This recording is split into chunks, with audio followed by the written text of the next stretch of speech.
I know a lot of you were expecting Steel Magnolias today, and I promise you, we'll get to it. But it's a very special week. It's Valentine's week. It's Super Bowl week. It's Taylor Swift week. Everyone, I'd like to welcome you to a very special episode of You've Got Mails, where CJ and I tackle 2010's Valentine's Day, where we ask the question, how many people is too many people to fit into a movie? Welcome to You've Got Mails. You had a long day.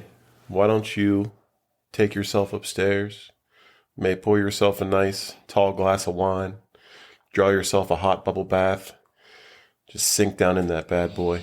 Now close your eyes and imagine that CJ and I are in your bathroom ready to talk about 2010's Valentine's Day, everybody. Welcome to You've Got Mails. Welcome to Valentine's Day. Happy Valentine's Day. Happy Valentine's Day, CJ. Yeah, this is how I wanted to spend it, too. Exactly. There's no person I would rather spend my Valentine's Day right down here more. in an unfinished basement, staring at my buddy. That's right. Romantic.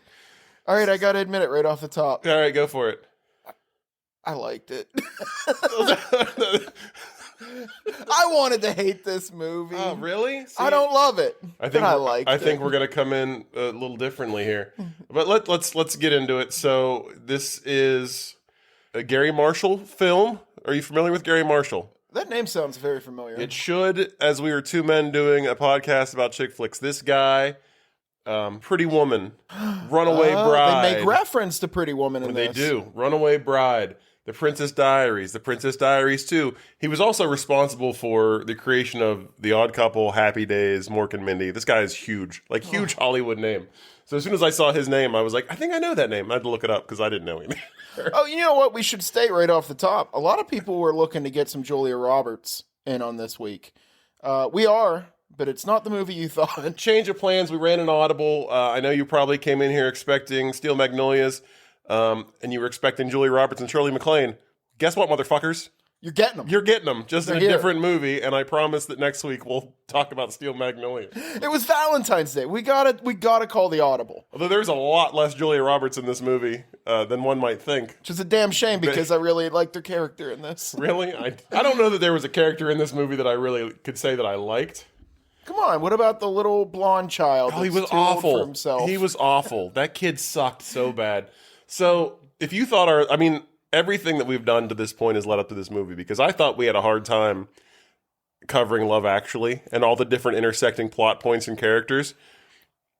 If you could have seen me in my secret lair where I watched these romantic movies, I had pictures of every cast member on the wall. I had red strings connected one to another. It was like a goddamn conspiracy theory in there. I didn't know what the hell was going on. This movie takes so much from Love Actually. It actually starts out with a kid whose mother, I assume, is dead. Yeah, little orphan child. Who's in love. Who's not upset so much that his mother's dead. He's upset that he's in love with a girl and doesn't know what to do about it. But this has everything. But yeah, it starts, this movie has so many different plots. We'll kind of tackle each one separately, I think might be the way to go. But it's hard I'm hoping you wrote them down. It's hard because, nope, doing this all off top of the dome.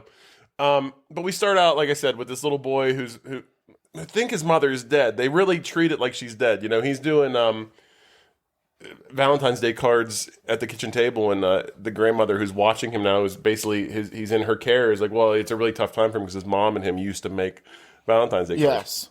And so right off the top, you're like, oh, well, she's dead. Instead of Liam Neeson caring for this child, you've got Shirley MacLaine, who I'm pretty sure could take Liam Neeson in a fight, and Hector Elizondo, also from Pretty Woman. Oh, is that where he's from? Yeah, he's. I've never seen Pretty Woman, but I'm saving it for the pod. I've been saving. You're missing out. Been waiting my whole life for this.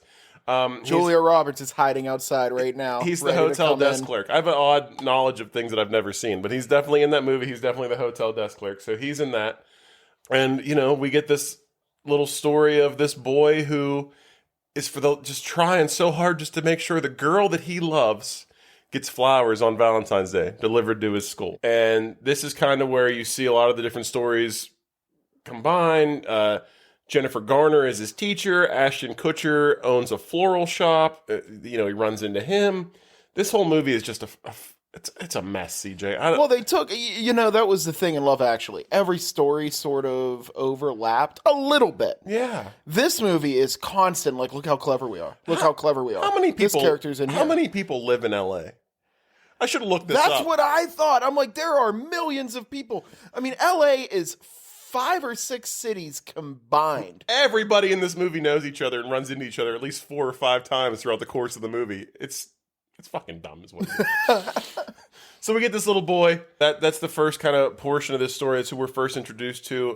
Him along with Ashton Kutcher, who's kind of like the main thread, I would say, through most of the stories. Well, he kind of interacts with every single character, almost every single character. And if he doesn't, he's like one step removed from every single character. As the Cupid, as the one guy that really loves Valentines Day. And he's the guy with the worst relationship. So we meet Ashton Kutcher. He is in bed with Jessica Alba. Happy Valentine's Day to him. Yes. Wakes up and immediately proposes to her as she wakes up. Okay, let me ask you something. I don't have the patience for that bullshit in the morning. I'll tell you that. Is that your question? Because if somebody tried to propose to me right when I woke up. My question was, would you, even Jessica Alba, freshly waking up, fucking morning breath is a real thing.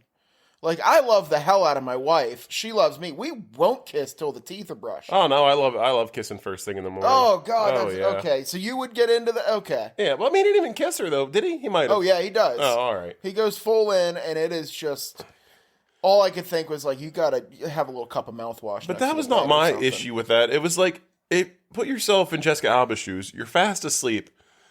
Someone basically shakes you awake.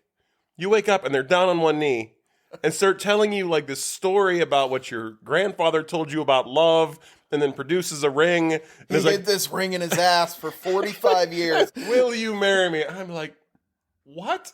Where are we? What day is it? Don't do this to me right now, please. I need to get up and, like, walk around a little bit. Didn't I just meet you last night in a bar? Did you put something in my drink? Yeah. But she says yes. Of course. Makes Ashton Kutcher's whole day. You know, he's in love with this woman, obviously. Runs out of his front door screaming, she said yes to the whole neighborhood. And then proceeds to tell everyone throughout the movie, hey, she said yes. Hey, she said yes. And every single person all acts surprised. Oh, dear me. They're not like that, but they're like, she did? Really? Like, this is a recurring theme throughout the movie where he's like, what the fuck? Like, you guys don't think that she would say yes to marry me? Turns out this is all very good cause because Jessica Alba really doesn't want to marry Ashton Kutcher, and all of his friends and family had an inkling that she didn't want to actually get married. But nobody wanted to tell him. Nobody wanted to tell him. But you don't do that. You don't do that to your friends. No. Well, you know what? Yeah, you do. Yeah, no. If I've had plenty of friends that have had girlfriends or boyfriends that I did not approve of and thought they were kind of lousy. And you say that to them? No, I didn't say that exactly. to them. That's what I'm saying. Yeah, you don't. You never let say. them know. Oh, okay. I thought you were saying you let them you make do. that mistake themselves. They get their hearts broken. You come and you help them out afterwards. The only time you tell someone is if someone is getting actively cheated on and you find out about it. Yes. Which leads us into our next segment of this movie. We've got, why can't I think of her name right now? Jennifer Garner. Electra, who is Ashton Kutcher's best friend. And I didn't write any character's name down, so we're going to be going strictly actors here. Look, there are no less than 5 lead guys in this movie that are white guys with brown hair. Yeah. Like moppy brown hair. And there is a point, there's one guy that juggles to show you who he is. And then the next scene juggles again, just in case you couldn't keep them apart. Wait, what did I miss? Who juggles? He juggles the guy that's got a girlfriend and a wife. When he wakes up, Jennifer Gardner, he juggles in front of her, and then he goes home to his wife, and the first thing he does is grab 3 apples and juggles. And I immediately was like, oh, that's just so I recognize this guy. I didn't even notice that he juggled, so that just shows you how much I cared about that guy. So, and that guy, by the way, Patrick Dempsey, McDreamy? Is that him?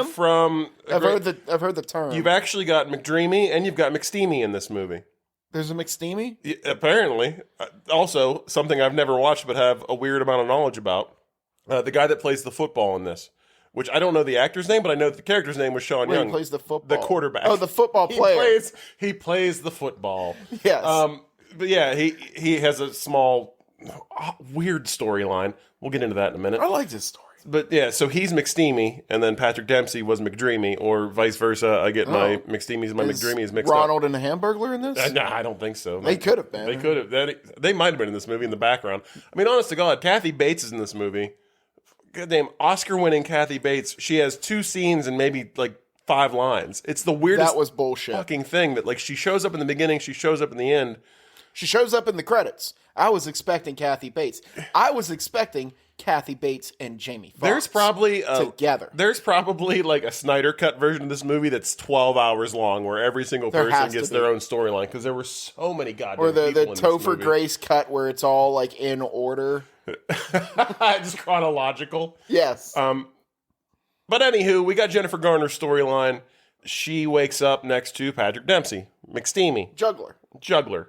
Juggling women. Juggling balls. Maybe that's why they did that. He's also a doctor. We find out he's a doctor, and that they are dating. And it doesn't really say how long, but you feel like they've been together for a little while. You know, they're starting to get serious. Now, did you notice something in that scene? They're in a bedroom. Okay. It's where people sleep, so that doesn't surprise me. It wasn't a bedroom. It was a landing at the top of the steps in a large house. There was a bed on a landing. And you could see when the camera turns around and looks at them, there's a door with a bedroom behind them. Oh, I didn't notice that. It was a very weird placement of a bed. It'd be like if you walked to the top of your steps and had a large landing. You're like, you know what? This seems like... I just assumed I'm not even going to get this bed. I assumed it was Jennifer Garner's character's apartment or home. But it was. So maybe she just likes to sleep in different rooms, different nights. It's like nights. the movers got up to the top of the steps. They're like, this seems good. Just set it up here. Maybe. I mean, who knows? Maybe it wouldn't fit through the door. We've all done that. We've all moved to a place, had a piece of furniture that wouldn't fit. You gotta take that door frame out. Yeah, or you just put it like on the back porch. You got a couch. I do the carpentry shit, man. You got a couch. I will remove a door to get furniture through. You got a couch on the back porch, you know? So she wakes up. He tells her that he has to fly to San Francisco to doctor. Yes. Which in itself is strange because he lives in LA, but he works at a hospital in San Francisco, which I have a whole theory on why this is even an issue. So he leaves. They're not going to get to spend Valentine's Day together. I immediately knew that this guy was a no good dirty dog, as they say. Like I wrote it down immediately. This guy probably is married. Next thing you know, she's calling him. He said, "Oh, I'm just getting to the airport." Gets out of his car, slips the wedding ring on, goes into his big, beautiful home where his smoke show of a wife is getting out of a pool. And I'm like, bro. Nothing like a morning swim to really get your skin glistening. Yeah, like what the... this guy, he was a real piece of crap. But yeah, so we find out that he's married. This is kind of where their story is going. You find out that her and Ashton Kutcher are basically best friends, you know, forever. They've known each other forever. He owns a flower shop. So he's busiest day of the year for him. Every time you see him, he's running around scrambling. All these things happening. Every character from every story is walking into the flower shop to get some flowers at one point or another. In walks None of them have any idea they all died on a plane crash earlier that day. They're in purgatory. No, okay. Sorry, go ahead. Save that for your chick flick to a dick flick. That's great. McSteamy walks in to get roses. He doesn't know Ashton Kutcher, but Ashton Kutcher knows him. But it's LA, so everybody knows everybody. Well, he doesn't know Ashton Kutcher, but he knows him because Jennifer Garner's character has talked about him. Well, he also gives him her address and name. Yeah, and name, yeah. So he comes in to get flowers for his 2 ladies, and he asks, for some discretion because he's a sleazeball. Like, first of all, if you've got a wife and you've got a girlfriend and you're buying them flowers, you do that shit online. It was 2010. 1-800-Flowers was a thing. You don't go to a store and do it. Yes. Use some discretion. I digress. Ashton Kutcher realizes that this guy is dating his best friend and is also married. He doesn't confront him, doesn't say anything about it. There's obviously some tension between the two. McSteamy goes on his way.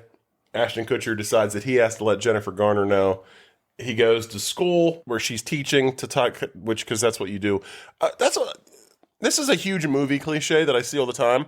Apparently, if you're a teacher, anyone can just walk in and interrupt you in the middle of the class. Like any of your friends, anyone. A grown man who is nobody knows who the hell he is. He's just going to walk into a school, start walking around. Oh, is this where my friend is? Yeah. And then if you're a teacher, you can just step out and leave your students unattended for really long periods of time. And this is where your friend is here. The classroom's where they introduce probably my favorite character in this whole movie. Is it the kid that puts his shirt over his head? He's the one name I wanted to remember, and I can't remember what it was. And he's my soul, man. And he even has like a weird through line throughout the movie where he actually plays a kind of a big part later on in not Anne Hathaway. There's so many people in this fucking movie. Jennifer Garner's story. Yes. So Ashton Kutcher shows up.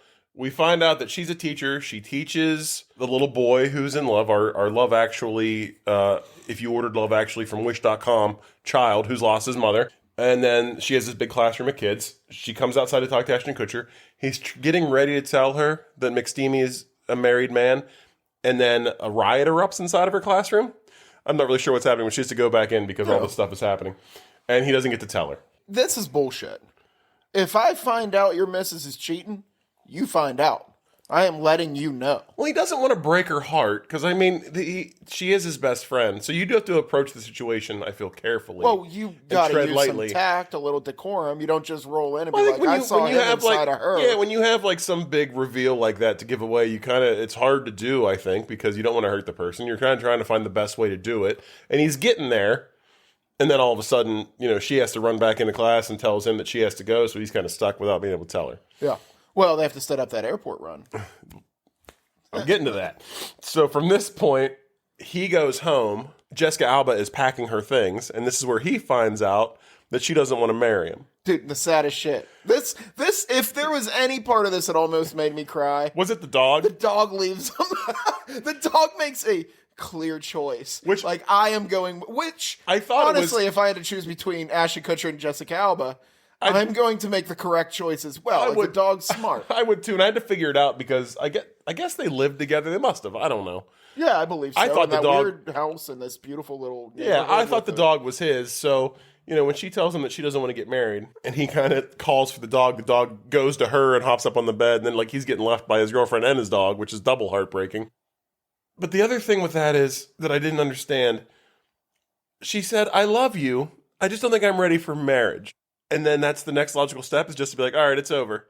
Not like, all right, we'll talk about it. Let's wait a couple months. If you're not ready. I got a Groupon on hotel rooms, but I can only get a single person in. We're calling this a weekend right now, right? Yeah, if you're not ready, I'm not ready, but it's whatever. It's the way these movies work. Well, she also knew the truth that everybody else knew was that she's not right for him. Yeah, I think maybe you're right. But I mean, obviously, this whole thing is set up because eventually you're going to get the two friends together that don't realize they love each other, but they love each other and they're with the wrong people. So eventually that has to happen. So Jennifer Garner's character is getting ready to hop on a plane to go to San Francisco, where Dr. McSteamy works, for whatever reason. My thought process behind this is that this was shoehorned into the movie, that he works in another part of the state just so they can have an airport scene. Yeah. Because they had the dash to the airport. Ashton Kutcher's trying to reach her. He has yet another Love Actually moment where he tries to get through airport security and can't. And he also has to deal with a very difficult baggage claim person. I love that, man. That guy was great. That's Larry Miller. Larry Miller, yes. Great. I actually wrote down this dude's name. Yeah, great comedic actor. He's been in a ton of stuff. He always plays kind of a smarmy dick, but he does it so fucking good. When Ashton Kutcher puts the garbage can up on the thing, says, "This is my carry-on," and he just lifts a garbage can from behind and kind of shrugs at him.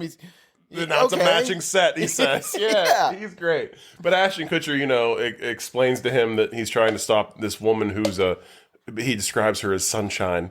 And this turns Larry Miller, melts his icy heart, and he gets him a ticket to go to the gate. He goes to the gate, tells her that he's married. She still gets on the plane because she doesn't believe it, doesn't want to believe it. She's like, well, he was married. I mean, was he buying flowers for his ex-wife? Are they separated? I have to go find out. If you're buying, you don't buy flowers for an ex-wife, I'm pretty sure. She doesn't believe him. What does she think his end game is? I'm not really sure. I don't know. It's so weird. I have to figure it out for myself. Yeah, and he even says to her, do you think that, Jessica Alba is right for me? Tell me the truth. And she says no. He goes, well, that's what I'm doing here for you. This isn't the right thing, Gets on the plane anyway, goes to the hospital. He's not working like he said he was going to. The ladies at the desk, ladies got to stick together. So she asks them woman to woman, is he married? And they say yes. So now she knows. Yeah. Oh, woman to woman. Can you please break any type of employee confidentiality here? Oh, for women to women? Yeah. Absolutely. Well, yeah. Absolutely. That guy. They probably all talk about that guy behind his back. They know he's Here, hold these medical records while I look up his address. They know he's a piece of shit. I guarantee it. So they tell him, they let her know what's going on. So then she has to fly back to San Francisco, or back to L.A., and head to her best friend, not Ashton Kutcher, her lady best friend, Anne Hathaway, who we're going to get into next, is throwing an anti-Valentine's Day party. And This is kind of where all the fucking stories collide. No, Anne Hathaway is not throwing the anti-Valentine's. Damn it, you're right. Jessica Biel is. It's yet another. Anne Hathaway is, she's throwing the hard vibes over the phone. It's yet another 30-something old brunette actress in this movie. All right, so she's going to Jessica Biel's anti-Valentine's Day party. Let's get into that storyline, which is kind of involves Jessica Biel, Jamie Foxx. This is the sports side of the movie. McSteamy. Honestly, this involves just about everybody else that's in this movie, if I'm being honest. So Jessica Biel plays a PR person for a NFL, I would assume, quarterback, who's played by McSteamy, whatever that guy's name is. He's just a big hunk of meat with hair. He's blonde, so you can tell him apart. Yeah, well, that's true. He is blonde. He stuck out a little bit from everybody else. So she plays a PR guy for him. He just got released from his team, so he is trying to figure out what he's going to do. His next step is going to be his agent is Queen Latifah. Killing it in this movie. We have a lot of repeat offenders in this podcast, in this movie. I think that was the idea, though. They made this movie. They're like, can we just get people they just grabbed everybody up. But so we've got Queen Latifah plays the agent to McSteamy's football player. Jamie Foxx is the number 2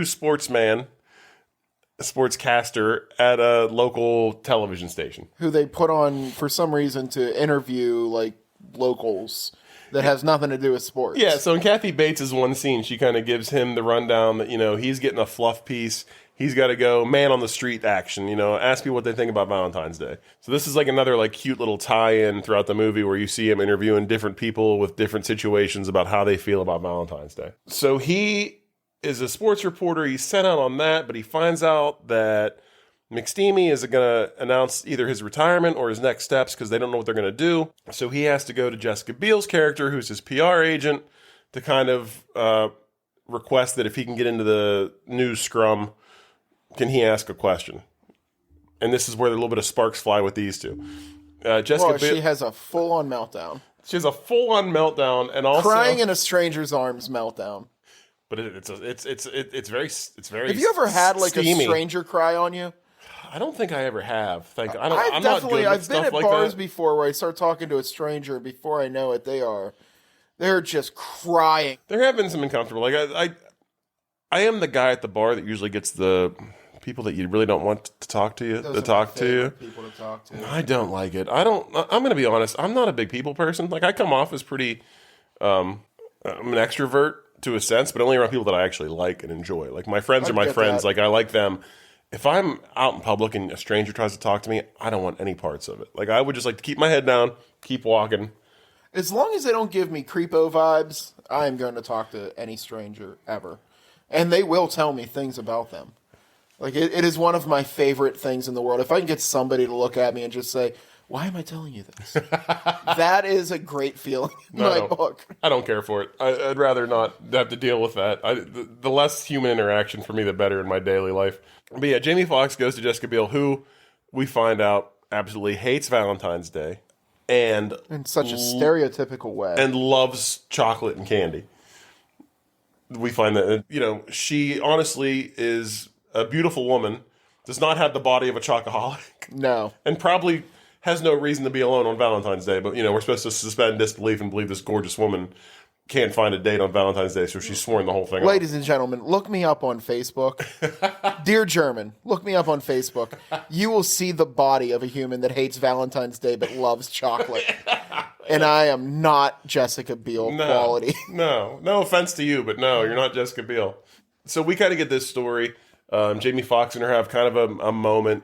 She lets him know that she's having the anti-Valentine's Day party. We fast forward. This whole storyline is kind of just there for filler, I feel like. Like, none of these characters...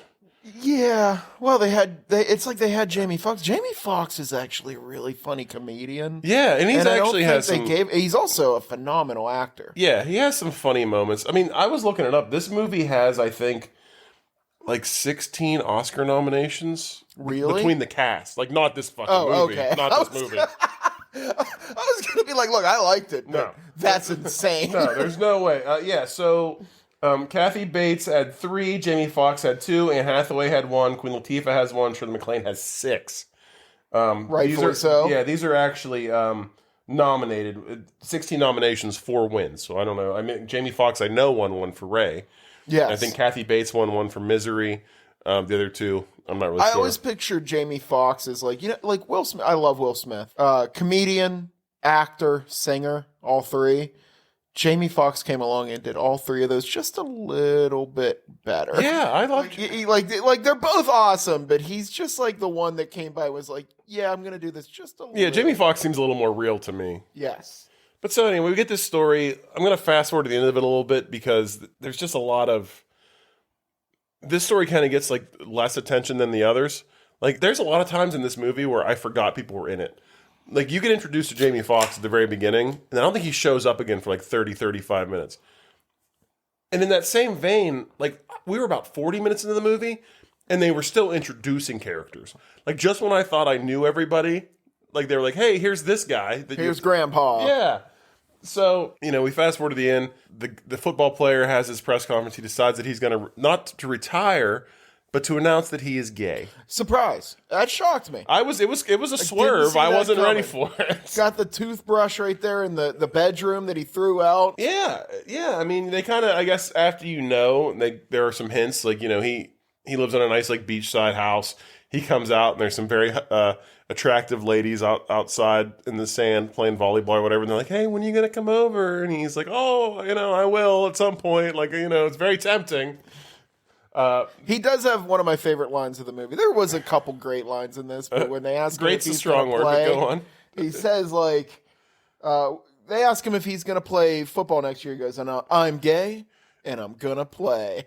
And if that's your definition of a great line. It was so dumb and perfect. Yeah, it's great because it's bad. Yeah, it's great because it's bad. That's a line that if that was a real life scenario, you'd be hearing it for the rest of your life. Yeah.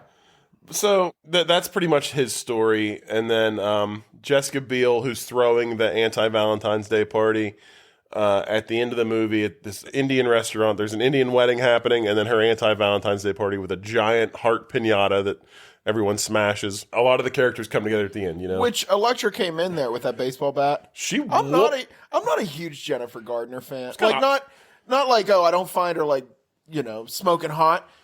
She was flinging around that baseball bat, and I was like, okay, I get it. It was kind of sexy, right? I get it, right. Yes. I'm glad I wasn't the only one that thought that. So she shows up, Jamie Foxx shows up, ends up becoming the life of the party. He has a great line as well, because she loves chocolate. And somebody says, like, get me some chocolate. And he looks at her and goes, I am the chocolate. Yeah, I was waiting for that, too. Because there was definitely a point where she said something about, I love chocolate. And I was like, he's got to say something here, right? This brought me back to, I'm going to take you on a little journey here. Okay.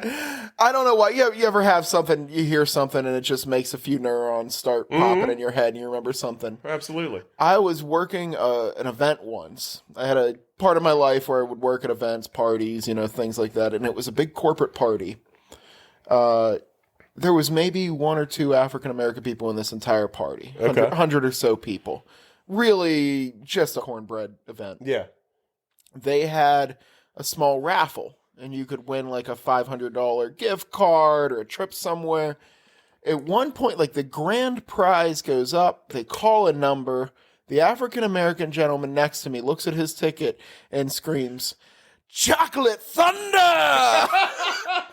And it must have been an inside joke, but just starts barreling through the crowd to go get his like gift basket or whatever the hell he won. What if it wasn't an inside joke? What if this is the first time that anyone in that place heard this man scream "Chocolate Thunder"? It brought the house down. Like this guy, as it should. He was the coolest motherfucker in that room for a few seconds. Listen, you can't just go around calling yourself Chocolate Thunder unless you're walking that Chocolate Thunder walk. Like, that's not a thing that you do unless you've earned it. Yes. So, I mean, that guy, 100%. And it just, I don't know why, it popped me into that real quick. I love that. So, Jamie Foxx and Jessica Biel end up getting together at the end. he goes back to he has to leave the party because he has a 10 o'clock broadcast. Assumingly, he's doing this broadcast super drunk because he seemed like he was tying one on at the party. Yeah, he was having a good fun. Yeah, he does his little sports cast there at the end. Jessica Biel shows up. He takes her over in front of the green screen. They kiss. They put the weather on in the background. I don't know. So that's the end of that story. Let's see. Who else we have? Well, what else happened at the little party? We find out that our little boy has a serious Oedipus complex. Yeah. His crush, he finally, all throughout the movie, he's trying to get flowers to the girl that he loves, who they set it up to be this cute, adorable little Indian girl at his school. Every time you see him, that's who he's talking to. You think that's who it is. Cupid himself, Ashton Kutcher, finally ends up taking this kid in his van to the restaurant to give the flowers. Not a smart. No, not a smart move as a grown ass man. No, it's not. You don't put the small child in your pink van and drive him around. Nope. But he did. Takes him to the party. We find out he's trying to give flowers to Jennifer Garner, his teacher. Yeah, because he misses mommy. You think that's what it was? Yeah. There was a little Oedipus situation going on. I didn't want to. Because at first I thought it was going to be like this sweet thing. Because he did give her the flowers, and I thought, well, this kid doesn't have a mom. He's kind of sad. Maybe this is like his mother figure. And he wants to give her a Valentine. But no, he wanted to date her. Like, he was basically like, oh, is it because I'm so young? Am I not tall enough? Like, because I'll get taller, he says, which is, The answer is, because I'll go to jail, child. Yeah, exactly. So he gives the flowers. Jennifer Garner wisely steers him in the direction of the adorable little Indian girl. But that kid, I hated that kid. He was no child from Love Actually. No, he whined the entire time. He annoyed the shit out of me. Like, I didn't care for him. Anne Hathaway, Topher Grace. Let's get into that, because that kind of connects to the Jessica Biel story. Because a little bit. The sports agent, Queen Latifah, who's the sports agent for McSteamy, Anne Hathaway is her new secretary. Because everything is connected in L.A. In this movie, it's way too connected. Everything is... It's a bit too much. Holy, it's like they're the only 12 people living in L.A.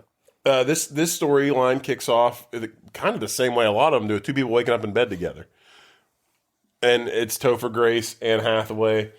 This is another point of this movie where I was like, I don't have the patience for this bullshit.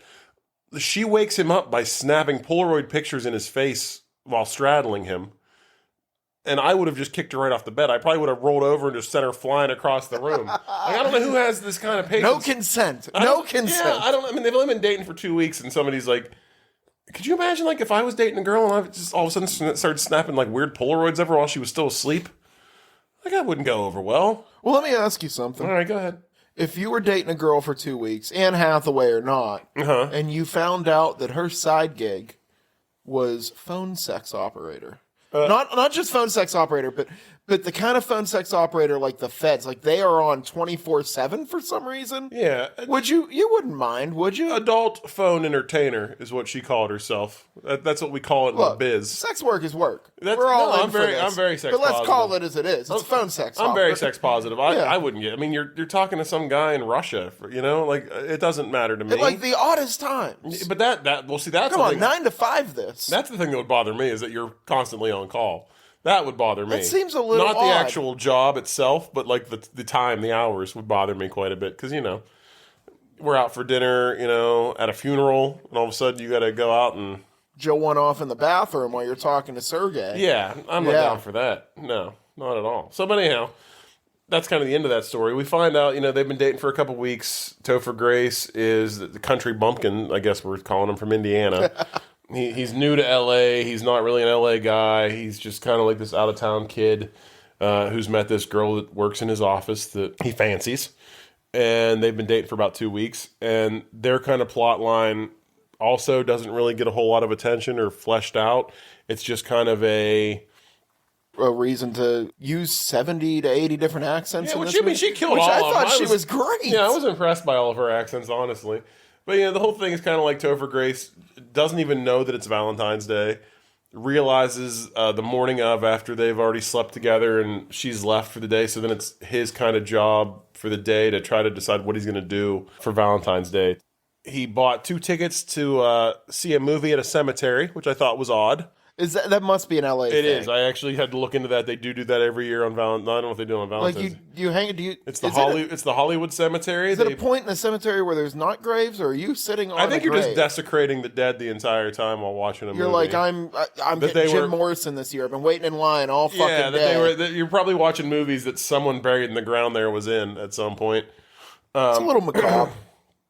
So he does that, then he decides to take her out for a fancy dinner. At this fancy dinner, she gets a phone call. You know, we see throughout the movie that she is. Well, he goes to the graveyard after the fancy dinner. He does. Well, they break up. Yeah. So she leaves to go out and take a phone call. Doesn't come back for a while. So like anybody would probably do. You're kind of like, well, what the hell? He goes looking for her. Comes out in the street. She's talking dirty to some guy in a southern accent. It worked for me. He finds out what she's doing. Freaks out because he's just this small town kid from Indiana who doesn't understand sex work. Go Hoosiers. Go Hoosiers. And he leaves and decides that he's going to go to the cemetery and take his 2 tickets and watch a movie. Hey, hang out with some old guy.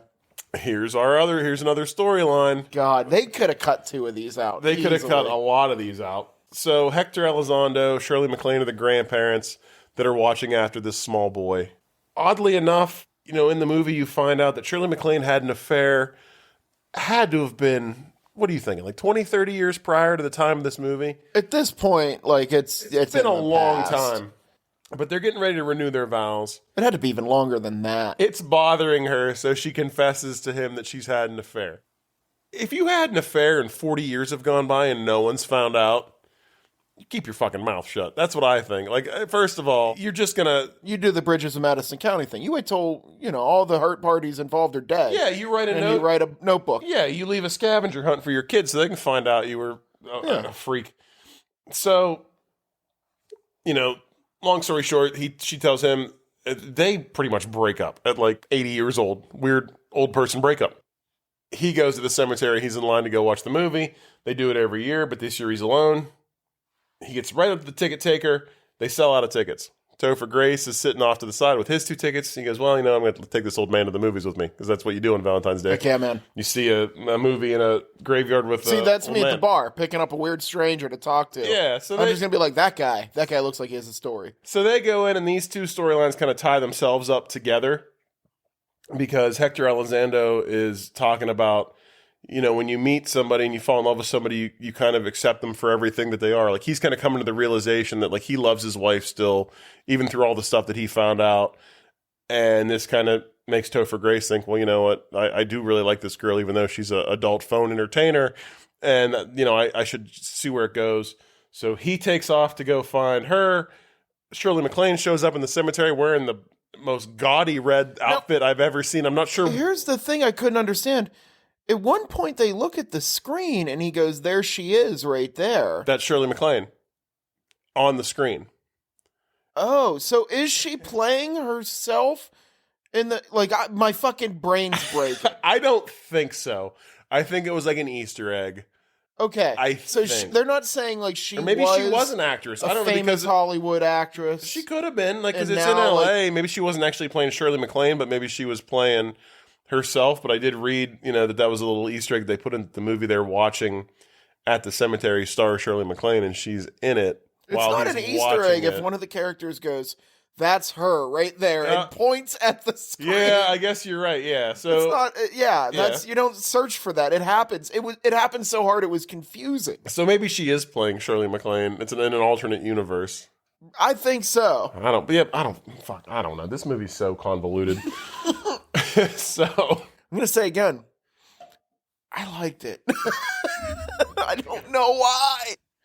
You know what it was about this movie that the reason I liked it is, you ever seen that song, like the 4-chord pop song, where they're like, these 4 chords are all you need to make a pop song. Yeah. You put them together in any order. Your brain is wired to like it. This movie was a couple scientists watched Love Actually, and they broke it down into the successful parts and said, we can remake this. I don't we even can think just do this again. I don't think it was even just Love Actually. I think it was like every romantic... Like, I joked around when we watched 27 Dresses that they shoved every romantic comedy trope into that movie.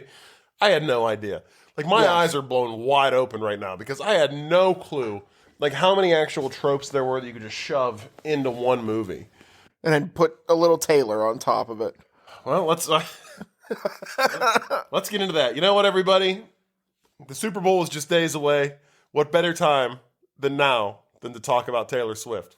Hell yeah, man. The star of this year's Super Bowl. Not even singing at halftime, and she is going to be the most entertaining thing at the Super Bowl. And I'm going to tell you what, I actually, I don't like her music per se, but I don't have anything against Taylor Swift. Like, it's not for you. I realize that. She's a fantastic singer-songwriter. That music is not for us. I want to preface the next thing I say with what I'm going to say right now. I actually like Taylor Swift. I don't have a problem with them putting her on football games. She seems like a really nice person. I got nothing against her. I hated her in this movie. And not like her, but like her character just grated on me. I think that was supposed to be the point. From the minute I met this character, she is just like the dumb, ditzy blonde. And what purpose did this storyline even serve? To put Taylor Swift into the movie?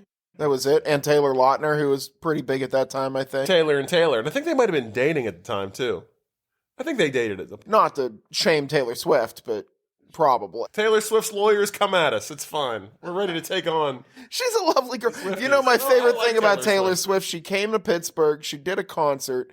She donated so much money to the Pittsburgh Food Bank that they weren't even allowed to say. It was just, they had a news conference with a shocked guy from the food bank, and they're like, how much money was it? And he's like, I can't say, but it was enough to feed 100,000 families. Yeah, and also, that's amazing. Taylor Swift come back to Pittsburgh anytime, because unlike the Kenny Chesney concert, which also takes over Heinz Field every year, it wasn't left looking like a fucking white trash hurricane. Yes.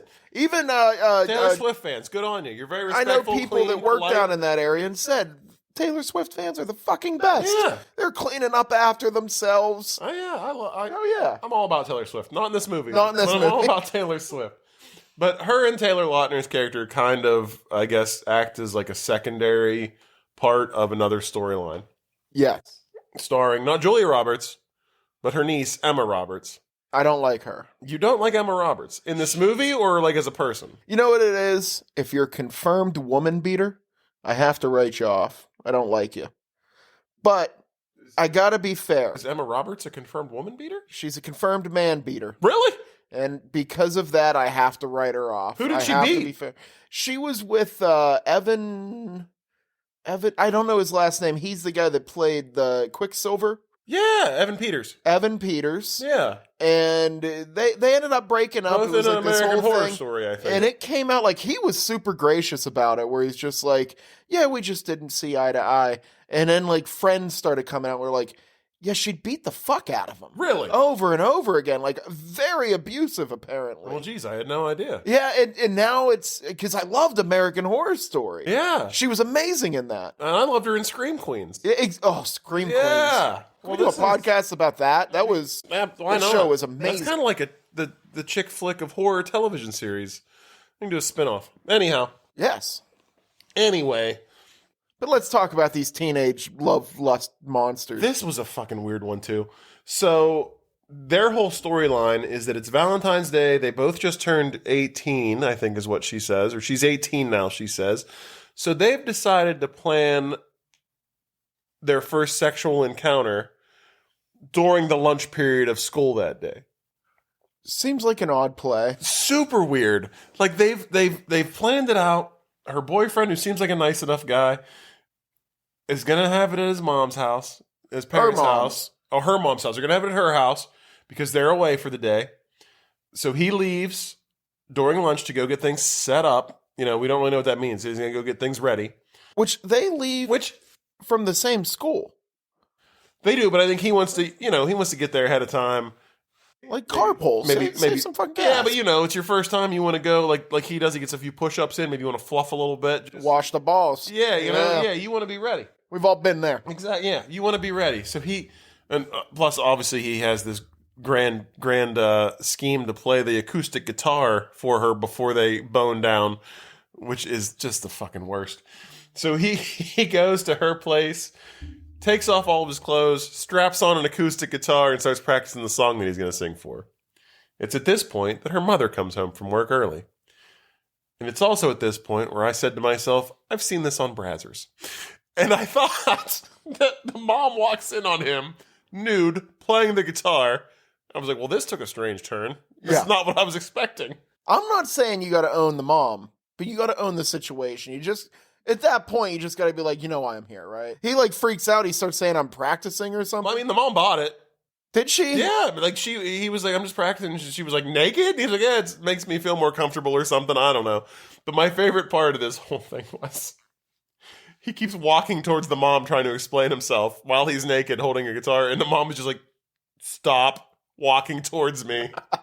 Please. I appreciated that.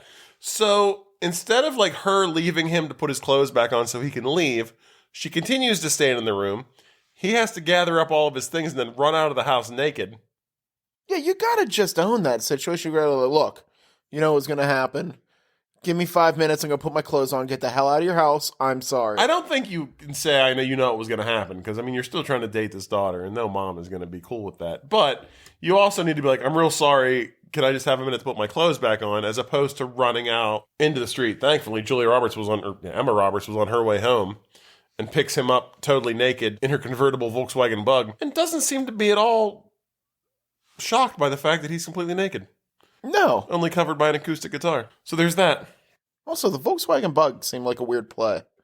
Like they couldn't get a Ford sponsorship on this or something. Like it just... I don't know. It probably... I don't... She's kooky. She drives an old Yeah, Volkswagen. exactly. Yeah, I mean, you see that a lot in these high school kids. They drive like a weird car.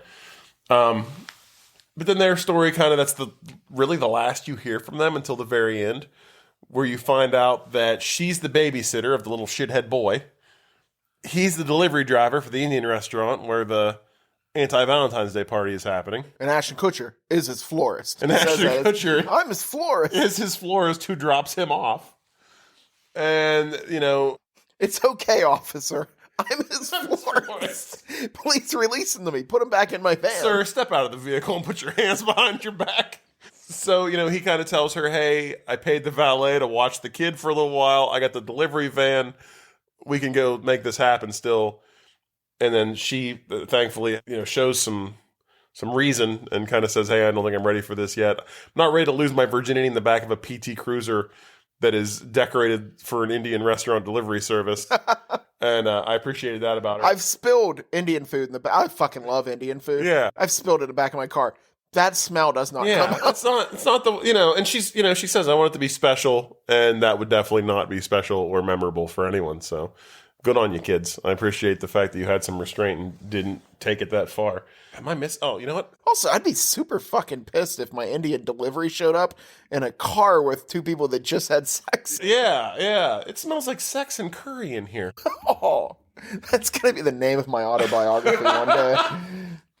And I think we only have one more storyline to get to. I don't even know what you're going to bring up because I feel like we got through them all. That's the thing about this movie. It just keeps doing it. You have probably the two biggest named actors in this last storyline. Oh, Bradley Cooper and Julia Roberts. All about it. Yes. Because it doesn't fucking need Which to be are there. actually one of my favorite storylines in this. Is it? It doesn't make any sense. I didn't see it coming. It doesn't need to be here. I didn't see it coming either. You definitely get two surprises from each character. Yes. Their whole storyline takes place on a plane. They're flying into LA. We don't know why. Julia Roberts is dressed in fatigues. She's clearly in the service. She's coming back from wherever she was serving at. Bradley Cooper is dressed pretty sensibly, clean, nice businessman looking kind of guy. He's clean. He's clean. And they sit next to each other on the plane.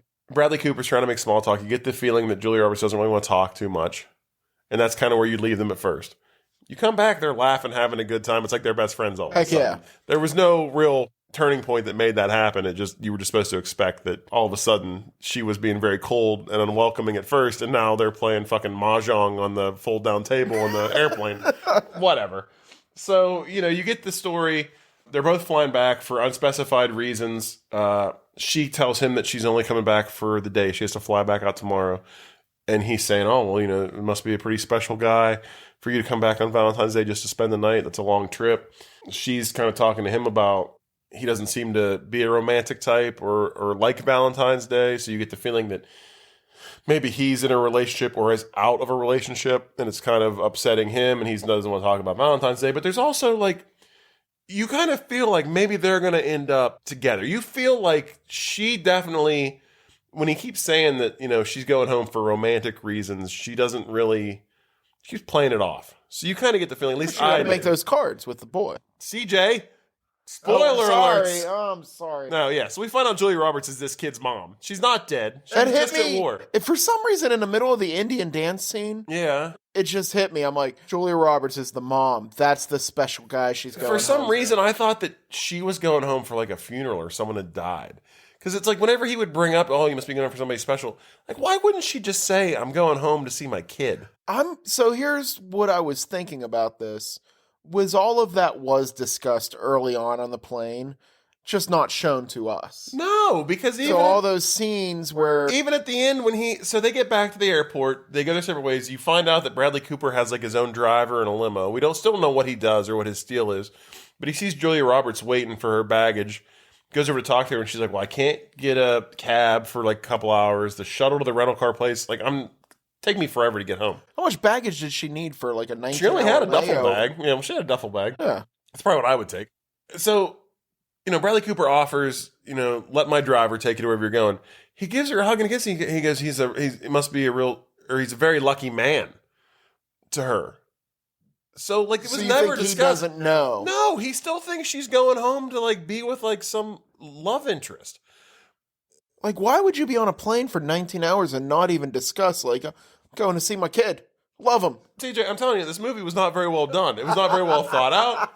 It was just a bunch of bullshit smashed together. Damn it, don't ruin this. And there was no real thought put into a lot of this. It was just a bunch of small scenes like that they jammed together, and every once in a while they would have someone from this scene pop into this scene. So you'd be like, oh, I remember Love Actually. I love that movie. It was neat how everything was connected. And this is also based on a holiday. But yeah, so, and then the big whammy at the end, Bradley Cooper gets home to where he's heading, and he is gay quarterback McSteamy's lover. Yes. And he comes in and, you know, caresses his hair and touches him, and he goes, "You came home." Roll credits, I guess. Like, apparently they broke up so hard, he went 19 hours on a plane away and then decided, oh, this was a mistake. I'm going to go back. I mean, he was gone long enough that he threw out his toothbrush. Usually you keep the toothbrush around for a little bit, right? Good point. Yeah. I don't know. I like their story. That actually, again, surprised me when he walked into the house and he's like, "Hey, I'm home." And I was like, "Oh shit! Like that's Bradley Cooper's guy." But that none of it like had any emotional payoff for me. Like I was just like, they're just shoehorning stuff into shoehorn. Like I didn't get it. Like none of it made any sense. It was the more appropriate Love Actually. Like it had less problematic situations. Well, yeah, except for like the flamingly gay flower store clerk that worked for Ashton Kutcher. Ashton Kutcher doing a bad Mexican accent when he was yelling at George Lopez, like mocking him. And then all just like the broken English that people were speaking throughout the movie. And they were making a joke out of, yeah, it aged real well, CJ. It was great. Jesus. All right, now. So, speaking of flower shops, you want to give some flowers to this movie during our grand gestures? Now I feel like a bad guy that I like. During our grand gestures portion? Yeah, Kristen Shaw should have had more of a role. Fucking love Kristen Shaw. Louise Belcher. I was so happy to see her, although, was she also playing a high school student? I have no idea. I think she was a guidance counselor. Well, wasn't she asking Emma Roberts to like help her with like some kind of schoolwork? Yeah, because she said she had to prep the other kids for it. Oh, I don't know. And then Emma Roberts just straight up tells her, like, no, I'm going to get laid during lunch. And she's like, oh, well, that's great. No, she was like super jealous. She like, when she told her she was going to have sex on her lunch break, she was holding a can and like crushed it in her hand, like as she was talking to her, like out of like nervous excitement. It was very strange. Well, have you ever seen Taylor Lautner shirtless? Yeah, well, that's not who she was sleeping. Oh, that's true. She was sleeping with the other guy that was weirdly cut for no reason. Yeah, that guy was super. Like, it's high school. Like, guy, calm down. I don't have a lot of flowers for this one. This movie, it was a little bit too long for me.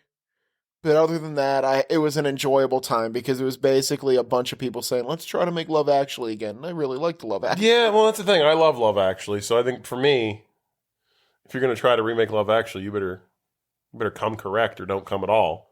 Nobody's ever going to remake that. And I would have preferred that this had not come at all.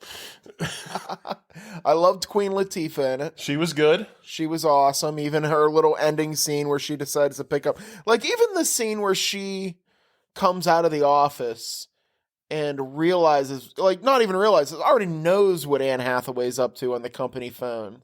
And she's just kind of like, that's awesome. I love that you're doing that. Yeah, right? Like, keep doing it, but you take my calls first. Yeah, and then at the end of the movie, we kind of get a little payoff for Queen Latifah. Yeah, she picks up, she starts talking to Sergey. Yeah, and she seems into it. So, you know, she's found herself a new way to vent some steam, if you will. Mm-hmm. Mm-hmm. But, like, also, like, it is just true. Like, we've said this a few times, is like, LA's fucking gigantic.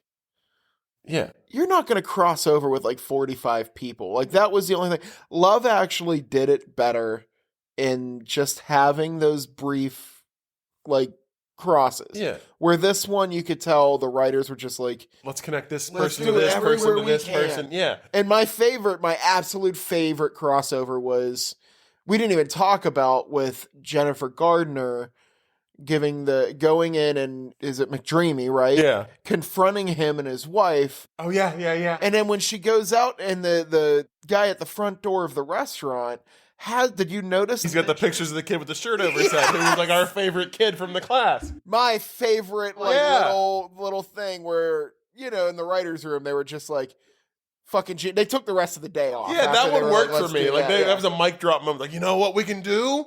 You know how we get her in the restaurant to confront McDreamy?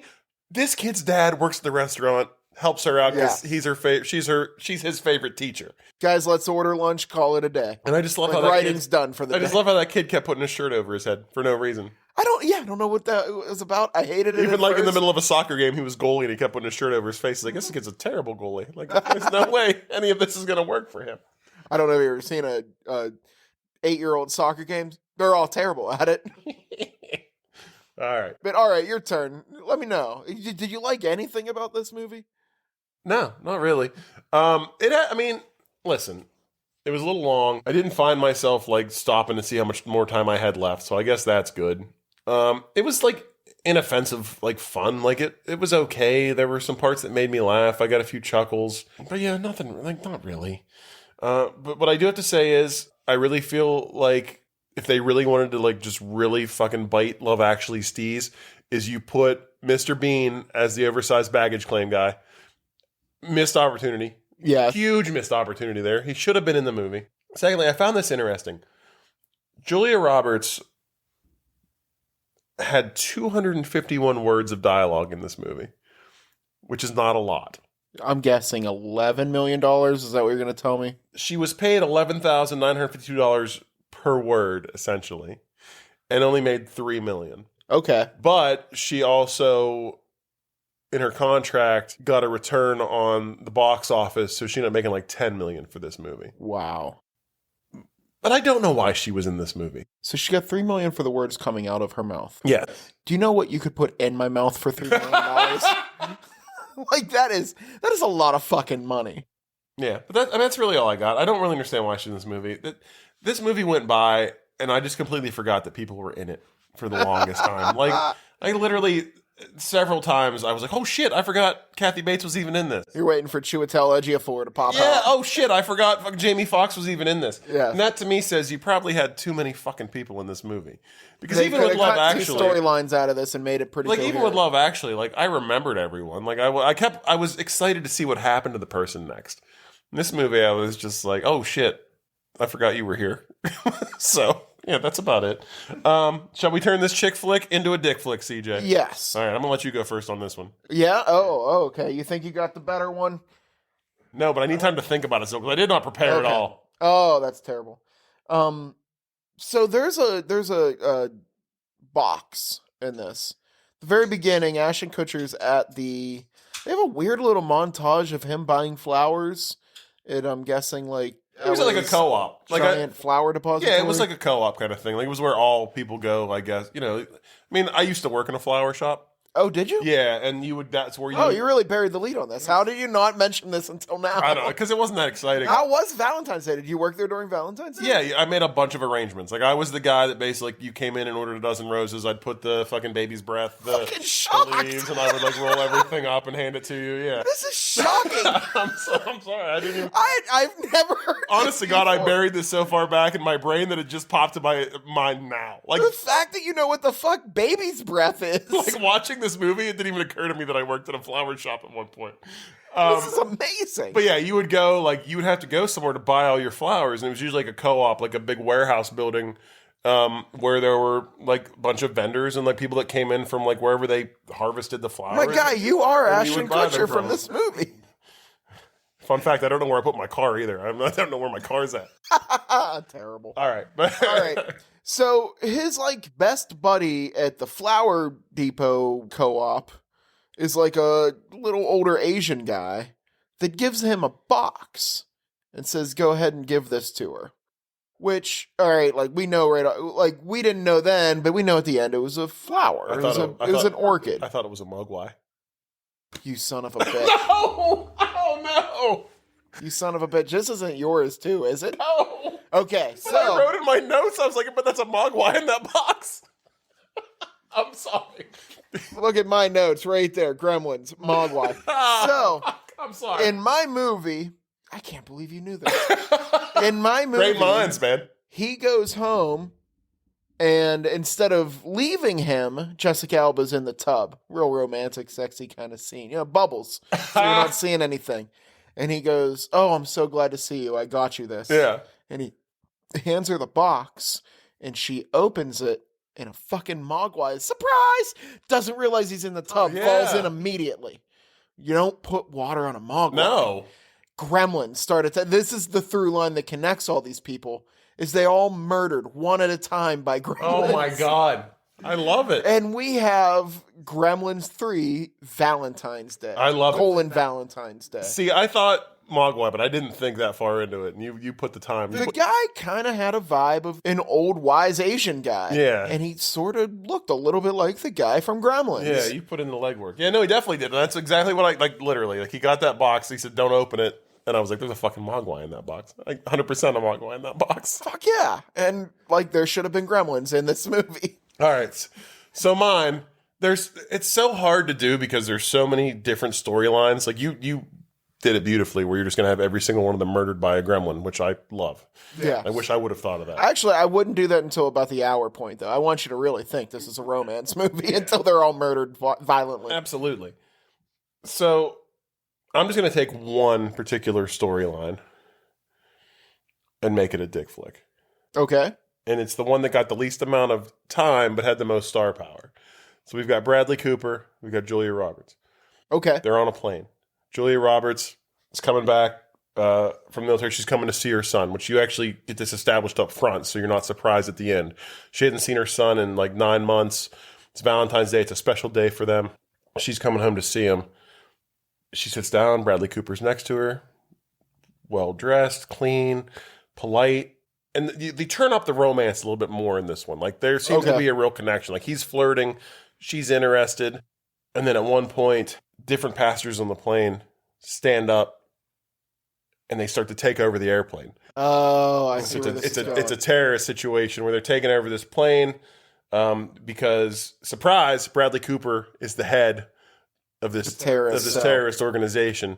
And his brother, Sergey, has been, because we find out that Bradley Cooper's actually Russian, and he's been talking to fucking what's her name on the sex line. he's been even. I love how even in your chick flick to a dick flick, you have to tie it in a different story. Yeah, I would tie it a little bit. Just in honor of this movie, it has to tie into another story in a weird way. Yeah. So he stands up. His brother Sergey has been not abducted, but like, he's a political prisoner of the United States. They want him released. A la kind of like Die Hard 2. Have you ever seen Die Hard 2? Where, If I ever seen. Yeah, well, the guy's trying to get his brother released, who's like a criminal. And it's Julia Roberts, ex-military, not ex-military, current military. It's kind of her job to save everyone on the plane. I think at one point she's going to have like a stuffed bunny Oh, Jesus. for her kid. Here we go. That she's trying to get home to him that they put down in the luggage bay. And at one point she goes down to get the bunny and like there's a guy down there holding it. And she has to be like, excuse me, put the bunny back in the box, something like that. Just an idea. But yeah, we're going to just call it Valentine's Day at 30,000 feet. Yeah. Die Hard on a Valentine's Day. Yeah. Valentine's Day harder. Nice. This is what I'm going to call it. I love it. So yeah, that's mine. I feel like we had a couple good ones. We did. I feel like we did. So, are you going to tie this into Nick Cage? I might as well. I already did with a Con Air reference, so I might as well go all the way. Yeah, that's what I thought you were just tying it all together. So I'm really happy with this one. We're taking a bit of a journey. Okay. Something I have a paragraph written down. I'm glad. Well, it's just this bottom part. Okay. I'm glad we didn't bring it up during the movie. But speaking of characters that don't get any screen time, like there's so many people in this movie. Did you notice there was like one pretty famous actor? George Lopez. Not George Lopez. Joe Mantegna. Yes. He has a scene in this movie where Ashton Kutcher and George Lopez go to pull out at the very beginning, and they almost hit him, and he's in a convertible, and he just gets out and goes, hey, watch where you drive, and you're going to kill somebody. Was he playing himself? I think he was.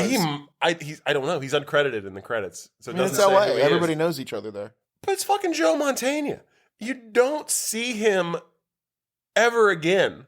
Like, I don't know if he owed somebody a favor, why he was in this movie, but he was in this movie. So I'm going to connect him to Nicolas Cage. I'm going to take you on a journey here. I think you're going to like this. Joe Mantegna is in Godfather 3. All right? The best Godfather, according to no one. Andy Garcia is in Godfather 3. He's also in the Ocean's 11 movies. Okay? Also starring, at one point, Julia Roberts, who's also in this movie. I could have did it sooner, but I wanted to take you on a journey. You like that, Joe Mantegna? Julia Roberts is in Flatliners. She is. You know who's in Flatliners? No.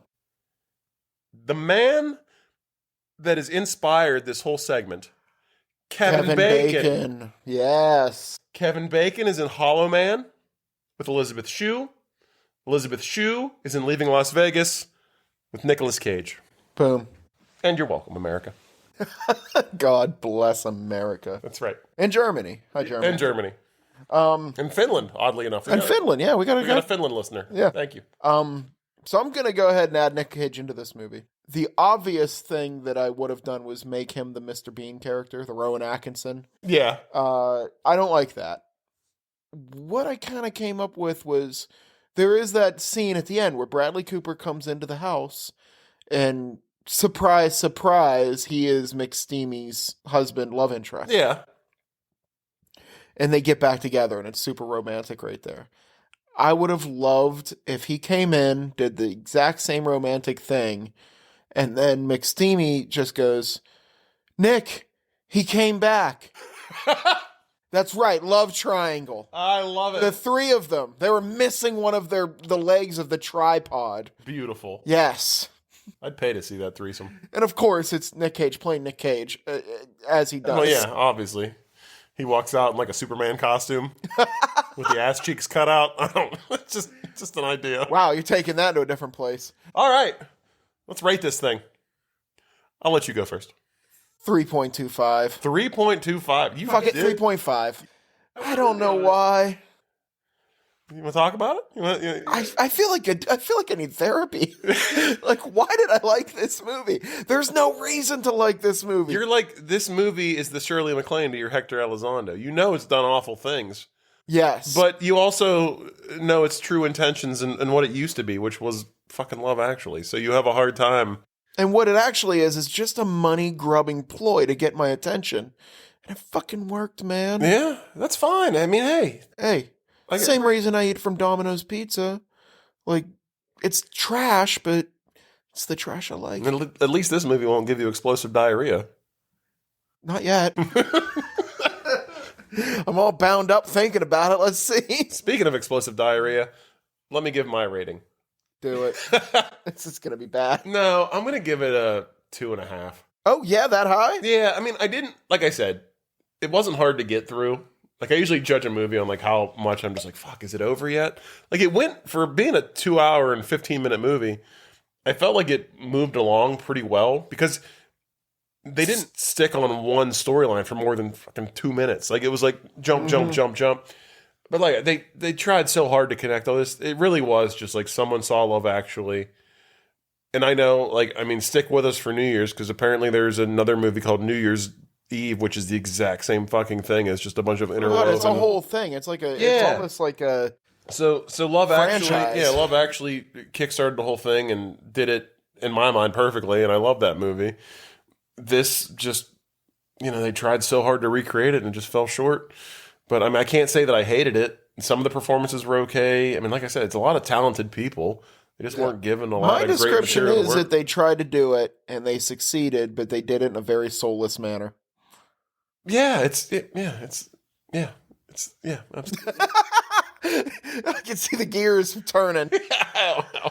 I just don't know what else to say about this movie. Like I said, they would have benefited by cutting out a few of the storylines and just giving more time to the ones that remained, and it probably would have been maybe a point higher. Like, I could see myself giving us a 3.5 if they just cut out. Like, I didn't need the Julia Roberts, Bradley Cooper on the plane. I didn't need the teenage kids like trying to bone on their lunch break. Like, there were some strong ideas for stories here that just didn't get time to shine and weren't given enough time to breathe. There was not enough character development, which I don't expect a lot of character development from stuff like this, but some of it was just so... Ugh. Agreed. So, yeah, what did I say, 2.5? I'm sticking with that. 2.5. I feel like it's even high for the way you feel about this one. Yeah, like I said, I don't know. It was just average. It wasn't the worst thing I've ever seen. It certainly didn't break any ground. Don't try to talk me down lower, CJ, because I can get there. 2.5 is where we're second. So that's it then for Valentine's Day, everybody. I'm glad that you at least spent a portion of the most romantic week of the year with CJ and I. I hope you don't regret it. Next week... It's easy to regret. No. We're a couple of real fucking catches. I know we promised you Steel Magnolias this week. I'm sorry that we didn't bring it to you. I hope you enjoyed this just as much. Next week, I promise, we're going to come back with even more Julia Roberts, more Shirley MacLaine, and the silent killer that is diabetes. Until next time, stay romantic and don't be shitty to each other. Chocolate Thunder! Yes.